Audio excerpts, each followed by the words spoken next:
다시 달래. 안녕하세요. 수습차제 곰님 중편 제10강 마지막 강의입니다. 올바른 대승의 명상 수행법을 자세히 밝힘이라는 곰님을 마지막 강의를 이어가도록 하겠습니다. 해심일경에서는 점차 높은 경지로 순금처럼 마음을 확실히 정화하여 무상정등각에 도달하기까지 원만하게 갖추어 성불한다라고 설하셨습니다. 점차 높은 경지로 우리가 수행을 계속 함으로써 마음이 더욱더 선명해지고 맑아지는 경지, 순금처럼 티끌이 없는 불순물이 없는 순금처럼 마음을 확실하게 정화하여 무상정등각, 정등각에 도달하기까지 원만하게 갖추어 성불한다라고 설하셨습니다. 일체종지, 일체종지라는 지혜는 예전에 부처님 살아생전에 어떠한 마을에 갈 때 그 마을에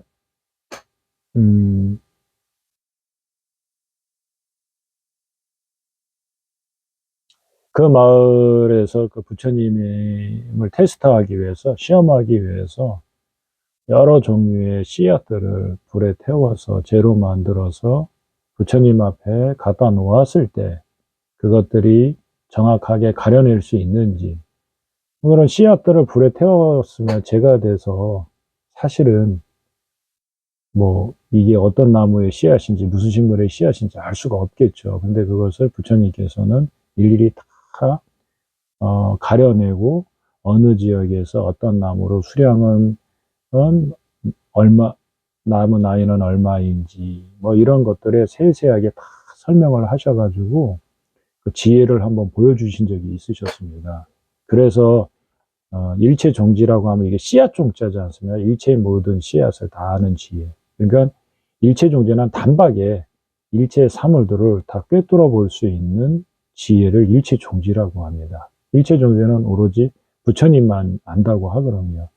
한 중생의 까르마를 단박에 다 보셔가지고 과거생의 모습을 보셔서 지금 현재의 모습들을 다 이해하는 거, 파악한다고 하는 것을 일체종지라고 합니다. 부처님의 지혜죠.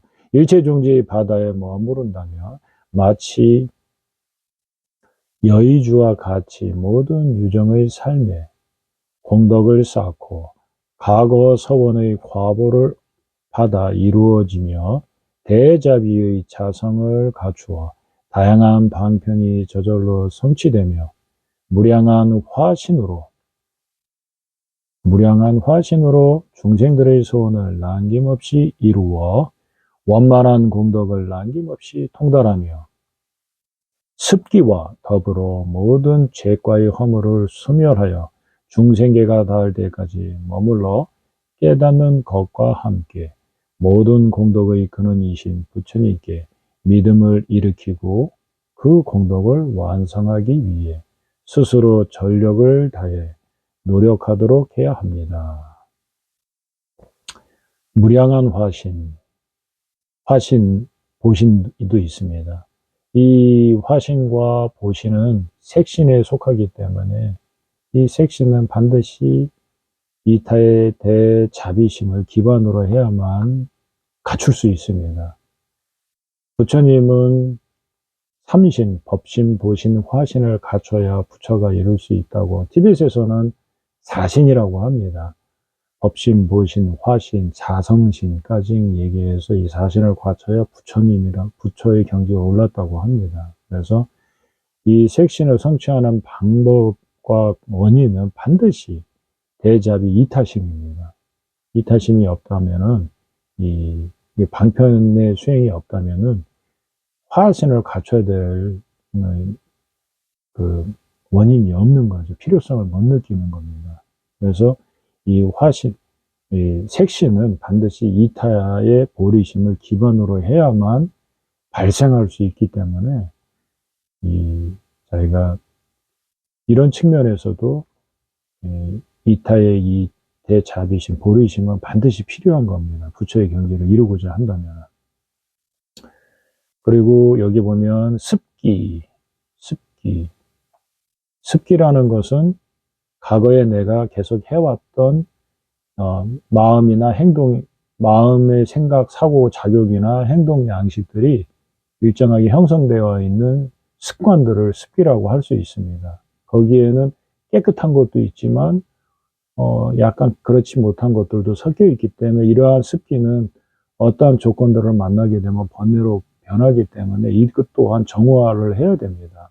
근데 이러한 습관, 성향들은 마음 먹었다고 제거가 되고 정화가 되는 게 아니라 그의 상반된 행위들을 계속 했을 때 정화가 되고 그것이 좋은 습기로 형성이 되는 것이기 때문에 이것은 단박에 무슨 깨달음을 얻었다고 해서 이 습기 또한 이렇게 탁 되는 게 아니라 그것은 행위, 마음과 행동으로 계속 반복했을 때 저절로 익혀지는 성향들이기 때문에 이 또한 이 미세 번뇌에 들어가는 소지장에 들어가기 때문에 이 또한 소멸시키기 위해서는 이러한 이타의 행을 반드시 해야 된다고 하는 겁니다. 그래서 중생계가 닿을 때까지 머물러 부탁께서는 중생계가 닿을 때까지 돕겠다고 소원을 하셨던 분들이고 보살님들도 마찬가지고 근데 중생계 지금도 나는 중생계에 헤매고 있는데 부처님이 왜 즉시 나타나지 않지?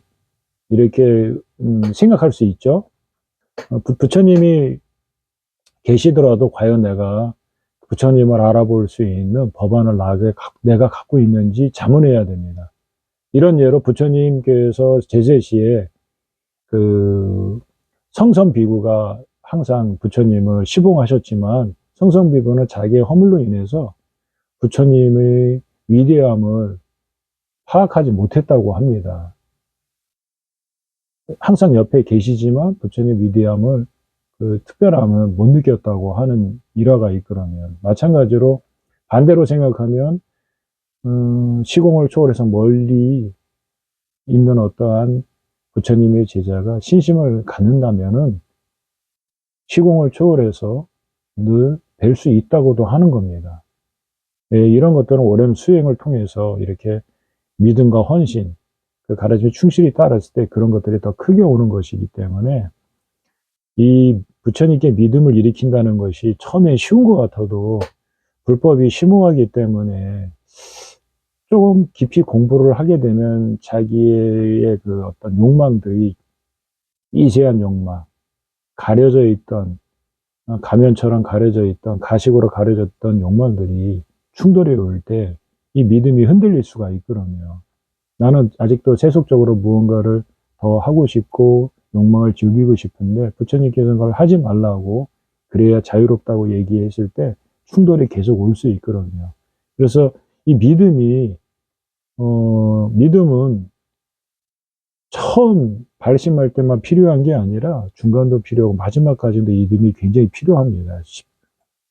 그래서 계속 자기가 수행을 통해서 어떠한 깨달음, 작은 깨달음에도 경험을 하게 되면 믿음이 더욱 커지겠죠. 반드시 그러한 깨달음에 어떤 중간중간에 경험치들이 형성돼야 특별한 말을 하지 않아도 믿음이 더욱더 강건해지는 것이기 때문에 그리고 그런 수행을 했을 때 자기한테 이로움이 중간중간에 계속 느껴져야 불태의 마음이 생기지 않습니까? 그래서 이 믿음을 일으키고 공동을 완성하기 스스로 전력을 다해야 된다고 이렇게 늘 얘기하고 있습니다.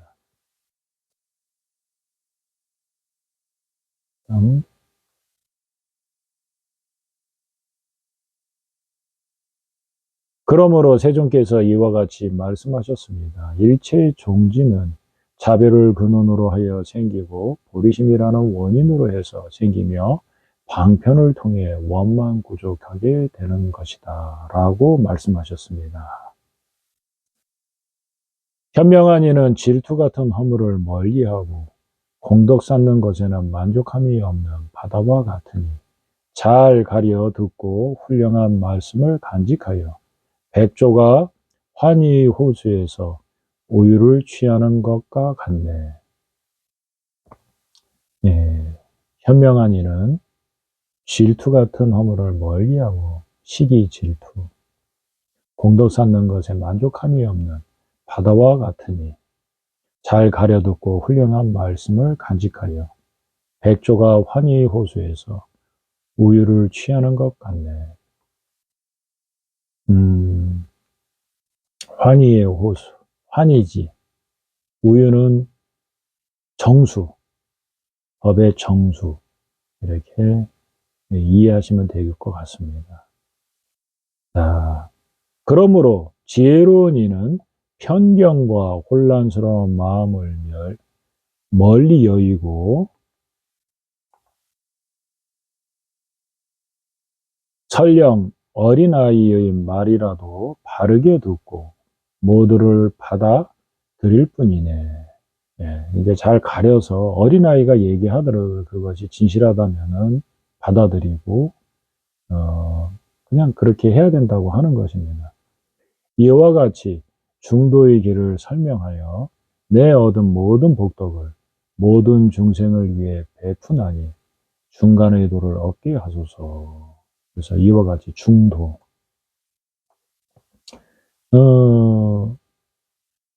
중도라고 하면은 그냥 가운데 길.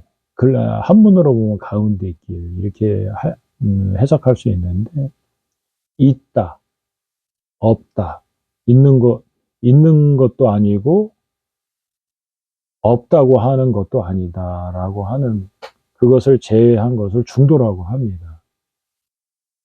그러니까 유변, 무변, 예, 이런 걸 얘기하는 겁니다.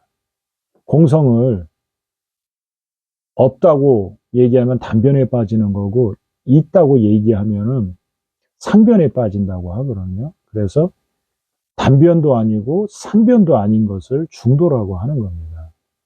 그래서 불교에서 반야신경에서는 부정하는 걸로서 뜻을 드러내는 것을 많이 구사하고 있습니다. 사고 부정이라고도 하고, 부정 없는 실체를 이야기할 때 부정을 통해서 직관으로 얻어지게끔 설명하고 있는 것이죠. 그래서 불교에서는 부정을 통해서 뜻을 취할 수 있게 이야기를 많이 전개하고 있습니다. 색수상행식 해서 이 모든 것도 아니고 아니다, 이것도 아니고 저것도 아니고 하다 보면은 어느 날 직관으로 이 부분을 설명하기 위해서 이렇게 얘기하셨구나 하는 것이 이제 깨달음이 올 때가 있거든요. 그래서 이 중도라고 하면은 단변, 아무것도 없다고 하는 단변도 아니고, 있다고 하는, 아가 있다고 하는 그런 상변도 아니라는 건, 영혼은 영원 분명하게 있다, 이러한 상변도 아니라는, 그것이 아닌 것을 중도라고 합니다. 가운데 길이 따로, 다른 길이 있고 그 중에 가운데 길이 있다고 얘기하는 그 중도가 아니라, 단변도 아니고 상변도 아닌 것을 그냥 이름하여 그냥 중도라고 얘기하는 겁니다. 내 얻은 모든 복덕을 모든 중생을 위해 베푸나니, 회양하는 거죠. 베푸나니 중간의 도를 얻게 하소서. 베푸는 것은 이제 회양한다. 회양의 도리를 이야기하고 있는 것은 불교에서처럼 일체 중생한테 회양하고, 위로는 불보살님께 회양하고, 아래로는 일체 중생한테 회양하는 이러한 견해의 가르침을 갖고 있는 것은 아마 불도 위에는 없을 겁니다.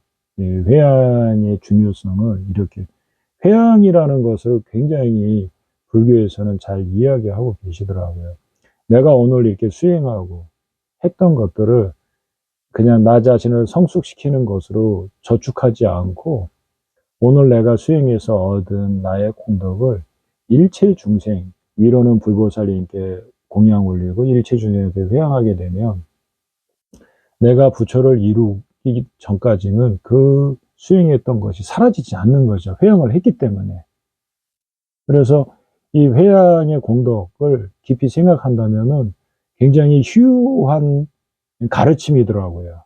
그래서 이러한 회양의 덕목을 깊게 설명하는 다른 가르침이 있는가 비교했을 때 거의 찾아보기 어렵습니다. 불교 위에는.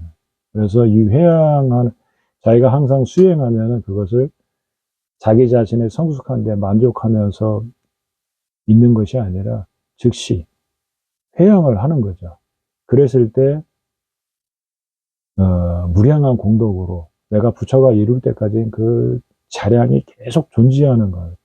그래서 여기에도 이제 마지막에 일체 중생을 위해서 베푼다고 나와 있습니다. 그래서 이렇게 해서 수습차제 곰림이 이제 끝났습니다. 본문이. 이 수습차제는 스승 아사리이신 까말라 신라께서 중편을 지으셨으며 인도 학자 프라치나 와르마와 역경사인 비구 에셰데가 번역하였고 교정하여 완결하였다. 2023년 6월 1일 전남 해남에서 뗀진 랍조르가 채로 된 시와 양재 시 번역본이 있습니다. 한글로 된 번역본을 참고하였고요. 티벳본과 조금 원본과 교차해서 조금 이해하기 편하게 편역하였습니다. 그래서 오늘 제 10강을 마무리로 수습자재 곰림을 마치도록 하겠습니다. 그동안 들어주셔서 감사합니다.